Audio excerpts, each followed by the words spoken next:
Hi, thanks for joining us for another live Q&A. This time we're talking about the US-China trade war. I'm Sarah, I'm a video journalist here at The Economist, and I'm here in London with Henry Curr, our economics editor. Soumaya Keynes, our trade and globalisation editor, also joins us from DC. Hi Henry. Hi. Hi Soumaya, great to have you both here. Last week we published a film about why the trade war is not going to end anytime soon. If you haven't watched it already, you can find it by clicking on the I in the top right hand corner of the screen or below in the description. Thank you to those of you who sent in questions already. We'll be going through some of those with Henry and Soumaya now. You can still send in questions live, just in the chat box to the right, and we'll be keeping an eye on those as we go. Soumaya, you're the journalist here who's been closest to this story. Have there been any particular challenges covering this for the last year and a half or so? Yeah, I think the main one is that it has been going on for a really, really long time. And despite the large number of angry tweets, in terms of progress, in terms of achieving much, there hasn't really been much. So for most of that time, the story has basically been the same, which is there are tariffs. The Trump administration wants really big changes from the Chinese, but there's a huge amount of uncertainty about what is going to happen next and what the Chinese are going to do. That kind of uncertainty makes for fairly, difficult, sometimes unsatisfying story writing, because it's difficult to say something very conclusive about what's going to happen next week. But hopefully, I've been able to live up to that challenge. The other thing I would say is that it seems that the White House has a weekly meeting on Thursdays. We, of course, go to print on first thing on Thursday mornings. So the timing hasn't been ideal for me personally. There have been a few ends of weeks that have been slightly more stressful than I wanted them to be. I can see that presents a challenge. And Henry, where does the US-China trade war sit in the context of your reporting on the world economy? How big a deal is this in the grand scheme of things? Well, it's been a very big story this year. It's been the driving story, I would say, behind the global economic narrative, as it were. That in combination with the Federal Reserve's monetary policy. It's probably between the two of those. And what we've seen throughout the year is that sentiment about the trade war, about what's going on between the US and China, has been driving stock markets, it's been driving currencies, it's been driving sentiment about where growth is going to go, and also global growth has been slowing down this year. And so there's been a bit of a debate running about the extent to which that's trade-driven, and it isn't. A lot of people think that it is trade-driven. Businesses are very uncertain. They don't want to invest because of that, and a few other things that are going on as well, like Brexit, of course. But it's a very big deal, very important story. Great, thank you. Before we get onto your questions, a quick update on the latest movements would be really helpful. So Soumaya, it seems like the phase one deal that's been on the cards for weeks now might be wavering, and there's talk of it being delayed until next year. Is that a surprise, or do you think it's likely to be kicked even further down the road? Yeah, so at the last kind of big formal announcement that had anything to do with this, the president announced that there would be a deal papered within the next 5 to 6 weeks. And actually, when he announced it, it sort of sounded like he thought they'd got a deal, and it was just a matter of writing down the details, crossing some T's and dotting some I's. Now, obviously, I was very skeptical that they were as close to an agreement as the president was saying.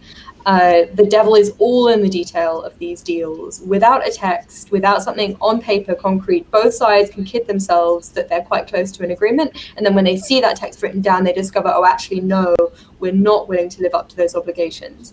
So I was always skeptical for the amount of optimism. The plan was to meet for the President Trump and Premier Xi Jinping to meet and sign this deal. And that meeting was going to be the forcing event, right? They were going to be together. They really wanted to sign this deal. And that occasion was going to essentially force negotiators to come together and resolve the final differences. And then the two heads of state would make that final call. Obviously, there was a big setback to that plan because that meeting got cancelled. So now they face a situation where actually there's a kind of open-ended deadline, and it's much more difficult to get the political will to get over that final hurdle when you don't have that forcing event. So I was skeptical. Without that event to force their action, I was skeptical that they were going to be able to reach a deal very soon. There's reporting that says now it could be next year. And so, the question is basically, does the Trump administration try to reimpose some deadlines? We have this deadline of tariffs coming on December 15th.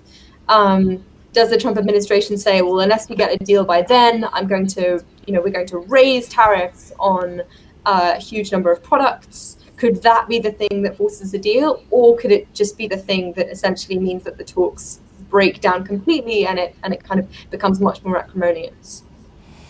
Great, thanks, Soumaya. We'll come back to what might happen next a bit later on, but we want to start with your questions about how this all started and what exactly has been happening. So from Nishant Singh, which of the two countries should be blamed for the initiation of this trade war? Henry, do you want to take this one? That's a hard and controversial question. I would say there's a short-term and a long-term element to that. In the short term, it's very clear that the election of President Donald Trump was a crucial event in kicking off the trade war. He took a stance on China that had not really been seen from the White House before when he was elected. That said, a lot of the complaints that America has about China, on which the Trump administration is acting, have been running. They've been to do with intellectual property theft. For instance, they've been about state subsidies of industry in China, and these are complaints that existed before the Trump administration and will outlast them. It is noticeable now that in Washington D.C. there's more of a bipartisan consensus on China. There are a lot of China hawks about. They're in the ascendancy.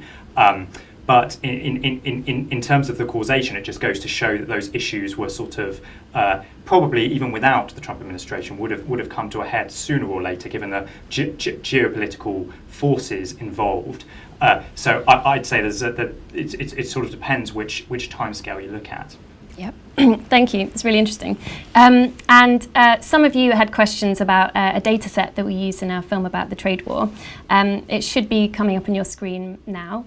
It's a graph that shows how China and America's tariff rates have changed since the start of the trade war. You can find the source links in the description below. But people on our community tab were surprised to see that China's tariffs were higher than America's when the trade war started. Soumaya, could you explain why that's the case? Yeah, so essentially when China entered the World Trade Organization, it had a negotiation.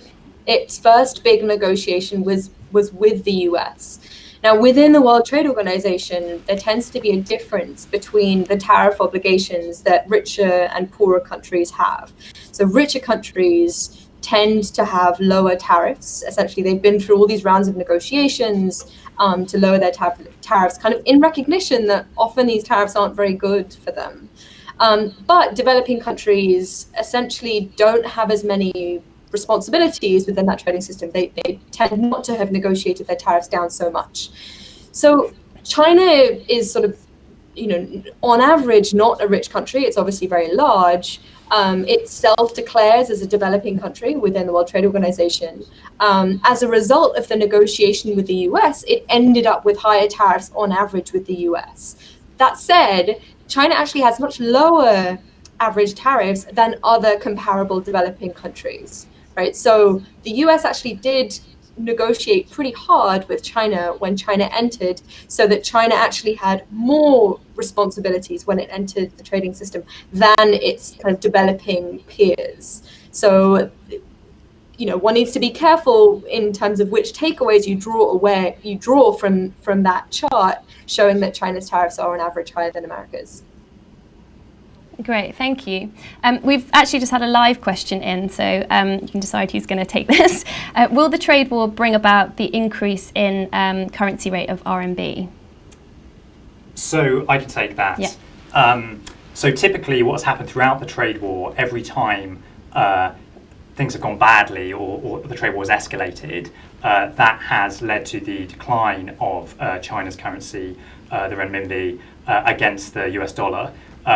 There are numerous reasons for that. it's partly because the dollar is a safe haven asset. So whenever things seem to go wrong, people rush into dollar assets. It's also because, in theory, when you put tariffs on someone else's goods, in theory, that should push up your currency for various reasons. Now, of course, China and the US are putting tariffs on each other. So you might think that's offsetting, but America imports a lot more from China than China imports from America. So ultimately, if trade breaks down, that force probably goes in one direction too.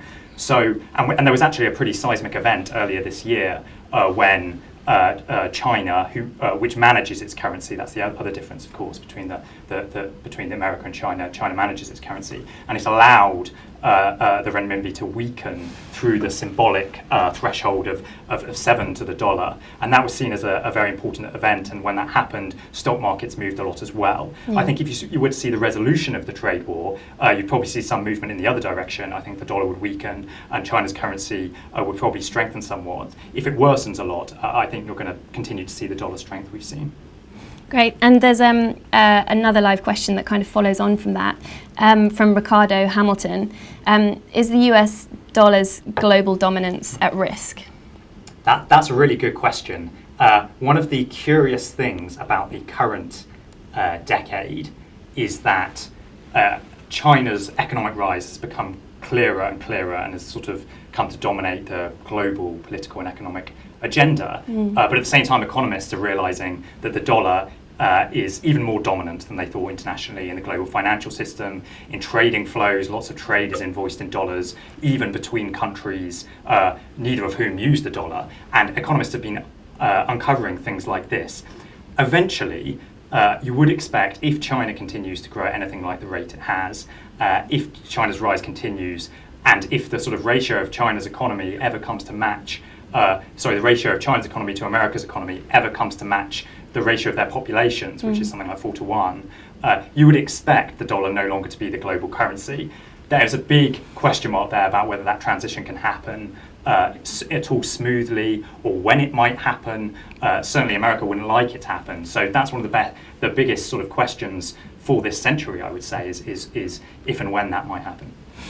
Great, thank you. On to the next question. Margarito Huerto wanted to know who is actually paying the current tariffs, and asked for examples on both sides. Soumaya, do you want to take that question? Yeah, so there have been a few attempts to look at this, and it's not kind of obvious from the outset who would pay the tariffs. Now, legally, importers have to pay tariffs, right? That's when the tariffs are charged. But you might wonder, it could be the case that prices would adjust, right? So perhaps if the Chinese exporters were lowering their prices to make it into the US market, then actually they could effectively be paying the cost of the tariff. The attempts out there to look at what's been happening have tended to find that most of the cost of the US tariffs are being borne by the US importers.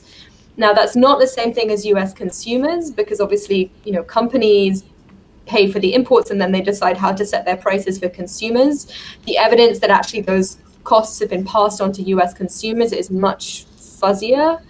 There are some cases, for example, in tariffs on washing machines. Now, that wasn't part of the US-China dispute. That was a separate tariff dispute, but that's a kind of widely cited example where it looks like the tariffs were paid by US consumers. There's some other recent evidence by some economists, including the chief economist of the IMF, that suggests that actually the big retailers may have been sort of swallowing the costs of some of the tariffs and shielding consumers to an extent. So that's all to say that so far it looks like Americans are paying the price of the tariff, but it's less certain about consumers. That said, obviously, with each new round of tariffs, it gets harder and harder to escape the tariffs, right? So the next round of tariffs is planned to be on things like laptops or smartphones. Those are potentially, those are consumer goods. It could be much harder for the companies to swallow those costs. Politically, they may not want to. They may want to make consumers aware that these tariffs are hurting them. And so, the answer to that question in terms of who within America is paying the cost of those tariffs, that could change. Thank you. And we've got another live question from James Bonini. How is the EU being affected by all this? That's one for Soumaya, what do you think? Yeah, I think so. The EU's position is complicated. On the one hand, they actually share some of the concerns that the US has with China. On the other hand, they completely disagree with the tactics that the Trump administration is using. Now, the Trump administration would say, like, okay, Europeans, you're quite happy to moan about the Chinese, but are you happy to do anything? So there's a kind of frustration from the American side that the EU is all talk and no walk. And the EU has generally been playing a much friendlier diplomatic game with China in terms of trying to engage, trying to get it to change its ways that way. Now, the EU's kind of been rebuffed a bit recently by China, so there's a question of how well that's working. So a sort of disapproving bystander is how I would say that the EU is participating in this. The other thing I should say is that obviously there are many people watching from the EU what could happen as part of this US-China deal, right? Suppose the Chinese essentially promised to buy a lot of American stuff as part of this deal. That could mean buying less European stuff, right? If we go towards a world of managed trade, where the US is essentially managing trade as it wants to, could that damage European interests and affect their exporters and importers? So that's the other thing that they're watching out for. I would just add to that one thing that's striking, being in London, thinking about this story, when people come through the offices of The Economist or going around to talking to people in Europe to get a European view on the trade war, is just how uncertain they see it. You'll ask them, what's the sort of insider view in Europe of what's going on in this story, and they'll say, oh, I better pull out my phone and check Twitter like everyone else to see what the president's tweeting. And so certainly, I think there's the extent to which policymakers in Europe sort of stand back and have to deal with immense uncertainty from the economic conflict between these other powers is quite striking. I don't know if you'd agree with that, Soumaya. Yeah, I would. I mean, it's really striking. Essentially, what's happened is that the EU has kind of been semi-frozen out of the talks. They would, as I said, they have these shared concerns. There are, in theory, these trilateral talks going on between the EU, the US, and Japan to try and work out some kind of rules that could ultimately be used to constrain China and deal with some of the problems that they all share. But the US really hasn't been treating it as a priority. The bilateral negotiation is really front and center. The US has been clear that the EU is not part of that. Meanwhile, you have all of this sort of aggressive trade sort of stuff happening from the Trump administration to the EU, right? The Trump administration has been picking fights with the EU. We're not in a world anymore where they're negotiating constructively towards a big trade deal, the Transatlantic Trade and Investment Partnership, TTIP, that was going on under the last administration. That deal is in the deep freeze. Instead, we've got a much more aggressive bullying, let's pick people off individually approach. And I think a lot of people regard that as a lost opportunity. It's really interesting. Thank you. Henry, there's a question for you from the community tab. It's going back to the topic of tariffs. Specifically, if A puts a tariff on B and B does not retaliate, does that mean A wins? If I export to you without importing anything from you, does it make me a winner? So I'm going to take that in the export-import context. Yeah. The tariff one is I just have to go and check the textbook before I answer that confidently on a YouTube live. So may I say that? I'll do imports first. Okay. So throughout the trade war, President Trump has sort of acted as if what was just said was correct, as if it were the case that if you sold loads of goods to another country and never bought anything back, that would be a sort of trade victory, and therefore if you're in deficit, you're buying more than you're selling, you're losing out. That is sort of emphatically not the way economists would look at it, for a number of reasons. One is that if you think of it just in terms of the goods that are crossing borders, were the US to be shipping goods to China and not receiving anything in return, i.e. running a trade surplus and not getting anything back, that would be a losing deal. They'd be shipping all these goods overseas and nothing would ever be coming back.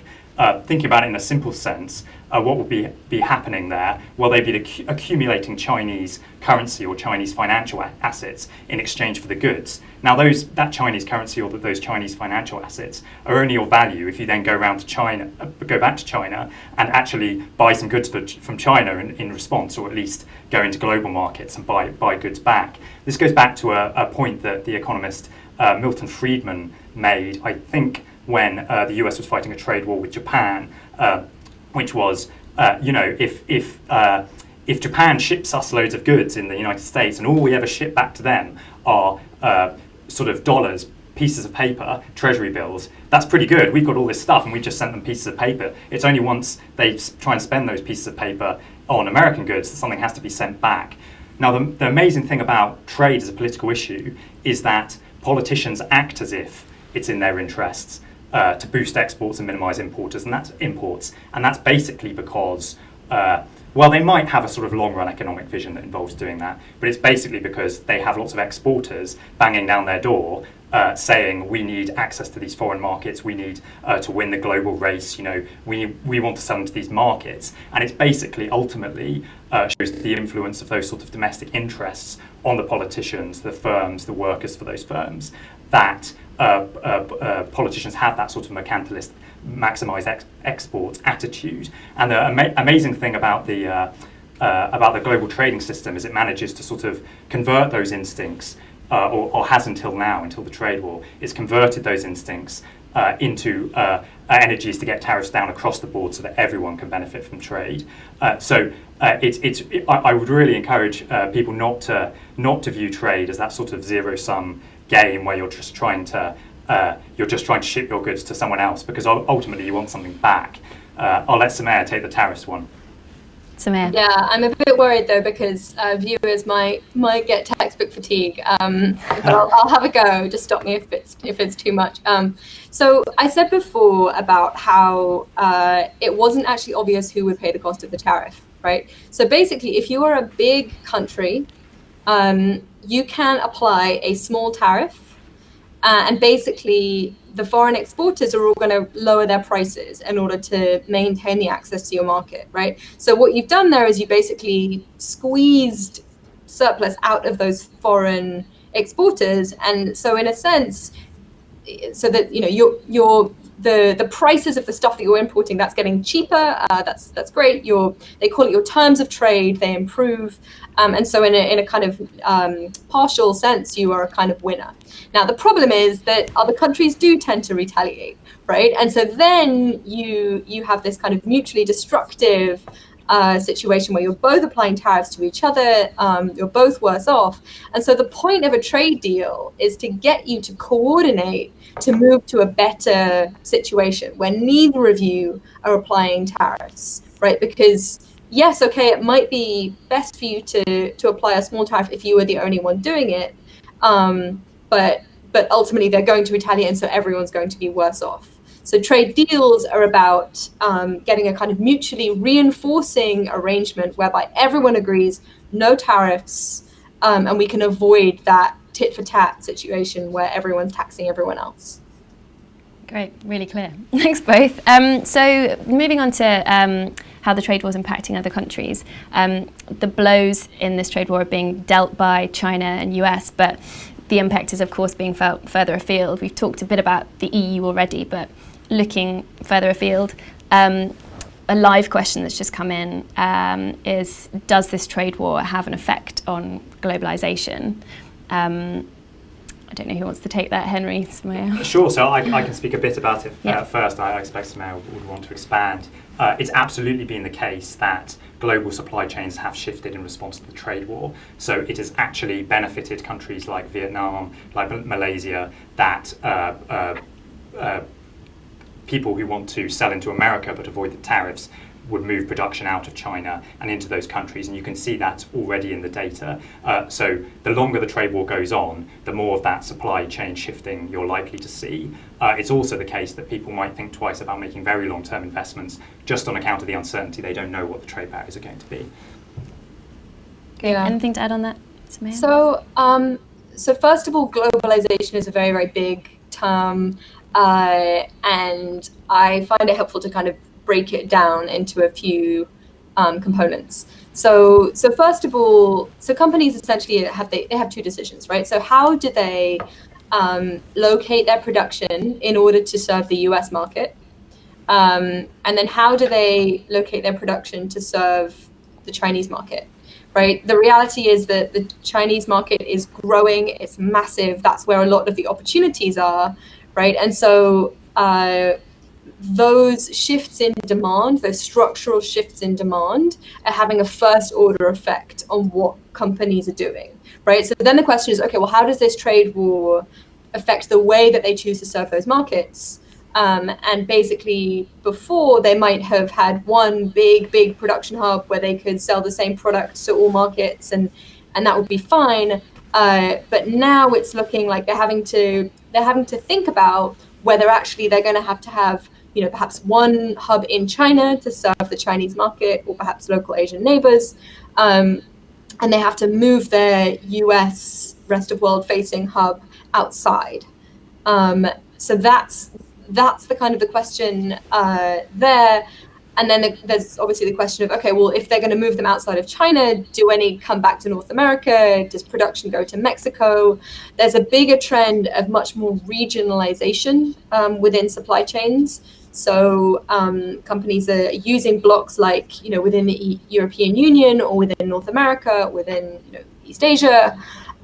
Those blocks are probably going to become more important as the global trading system becomes less certain, as companies respond to the fact that they can no longer count on secure access to various markets. Thanks, Soumaya. And with that idea of regionalisation of supply chains, we've got a question that relates to that from Milan Prasad, who asks, will this trade practice benefit other economies? You've touched on it slightly so far, but Soumaya, what do you think? I think I think some economies outside of China have an opportunity. We tend to sometimes talk about trade or business as if it's very, very fluid and just kind of moves around. And I think the reality is that actually a lot of these decisions, these relationships, they're very sticky. They're actually quite hard to move. Once the whole cluster is in China, it's very difficult to move the whole cluster somewhere else. There's a huge coordination problem. One of the reasons China was so successful is it managed to kind of put, the zipper maker, the button maker, the pocket maker all in the same place, and you have these amazing production hubs.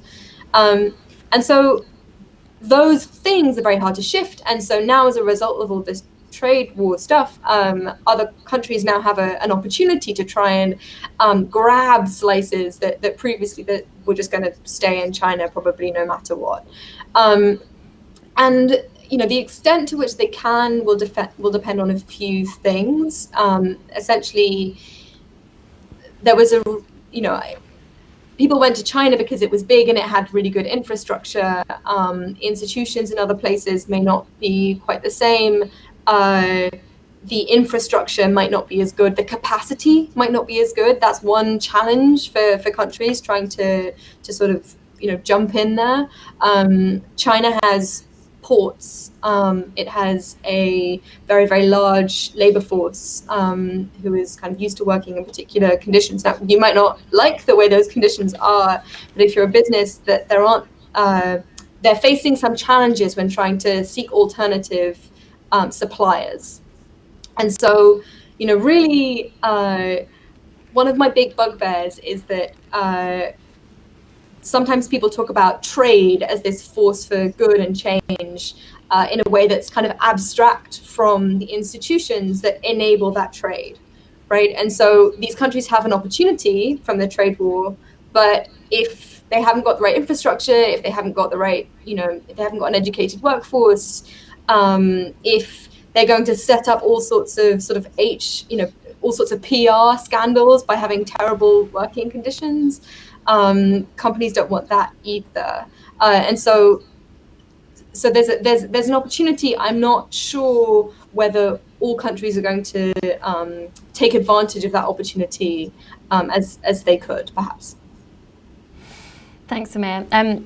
We made a film last year looking at how to prepare for a global recession, which you can watch on our channel. Some are saying that there may be a global recession as soon as next year. Henry, you've written a piece looking at this for the World in 2020. Are the twists and turns of the trade war hurting global growth? So I think they are.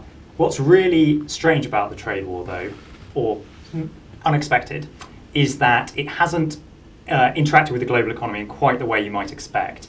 So the global economy for some time has been in this situation where bond yields are very low, interest rates are very low, sort of as far as the eye can see. People don't expect very much inflation, and you might expect that if you have a trade war in which countries are slapping tariffs on each other and prices are going up all over the place, you might have some sort of an inflationary spiral. In actual fact, what's happened this year, and what could continue to happen, is that as the trade war sapped confidence, businesses have reduced their investment or their desire to invest.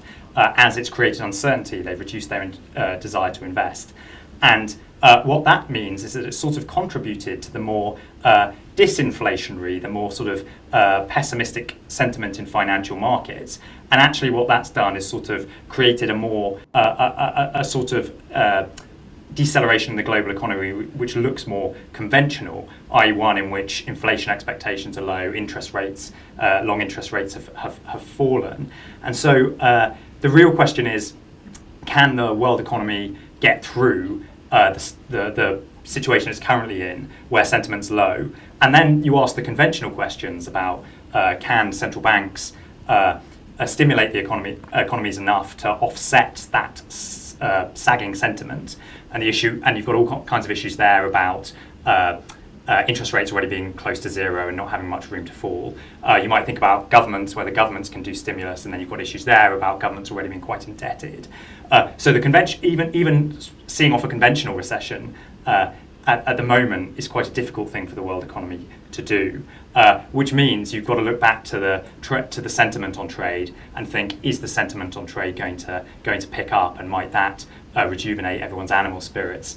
And certainly stock markets are doing okay at the moment. I mean, we've had record highs in the US recently, but as I was saying earlier, ultimately this story comes down a lot to the whims of one man, and he's demonstrated his ability to affect global sentiment greatly, and so it's inherently uncertain. But it's certainly the case that the world economy is in a slightly precarious juncture at the moment, because of that combination of sort of low rates that we've been stuck in for a while, and this sort of unknown of a trade shock that's causing this extra sort of a reluctance to invest on the part of businesses. Great, thank you, Henry. We're running low on time, so as a final question, if both China and America roll back tariffs, will that be the end of this, or is that just one part of this increasingly sprawling confrontation? I don't know who wants to take that. I'll listen. Soumaya wants to take it. It's not going to be the end. There's a refrain that one hears a lot, which is that this is much more than a trade war. I think, over the last few weeks in the US, it's been the news coming out about what the Chinese authorities are doing in Xinjiang on human rights, what's happening in Hong Kong. There's a sense that the actions that they're taking in terms of human rights are a kind of hardening opinion. Tariffs are kind of easy to deal with. That is much less easy. Then you have all of the national security concerns. You have the changes towards greater export controls, much more control and oversight over what technology American companies can share overseas. You just have a lot of action besides the direct tariffs that speak to a much colder relationship between the US and China, and much more uncertainty about what the economic relationship will therefore look like. And also in the very long term, what's the picture here? The picture here is that America is trying to get China to change the fundamentals of its economic model. China doesn't have free market style American capitalism. It has state-led capitalism in which it subsidizes, favors industries, and in which the state is intricately involved in the economy. To the extent that America is trying to get China to change that, and to the extent that America sticks to its sort of demands there, this could be a very long running conflict, or economic conflict indeed, because China certainly doesn't want to change its economic model, and that's the really long-term reason to think that this is going to be an ongoing area of dispute. So no end soon. I said that was the final question, but we're still having lots of live questions coming through, so we'll take one more if you can answer quickly, which is, what could we as individuals do to improve the impact of this trade war on our future lives? It's a tricky one. That's a tricky one. I mean, ultimately, the trade war is something that's governed by the political process. So I think you'd have to say that whatever your views on it, you'd have to exert your power at the ballot box and your power lobbying your politicians to the extent that's possible. I'm not sure really the trade war is something that individuals acting directly can affect that much. I'd be interested in what you think, Soumaya. Yeah, I'd say so. I suspect there aren't that many, Washington DC trade lobbyists watching this for whom the answer might be a bit different. But yeah, I think this is one of the biggest. Well, this is perhaps the biggest fight in the world right now. Unless you can kind of go on Fox News and change the president's mind about various things, I suspect his advisors are going to have much more impact. I mean, I guess the question was about how to. It was about the impact of the trade war, though, not on the path. And so,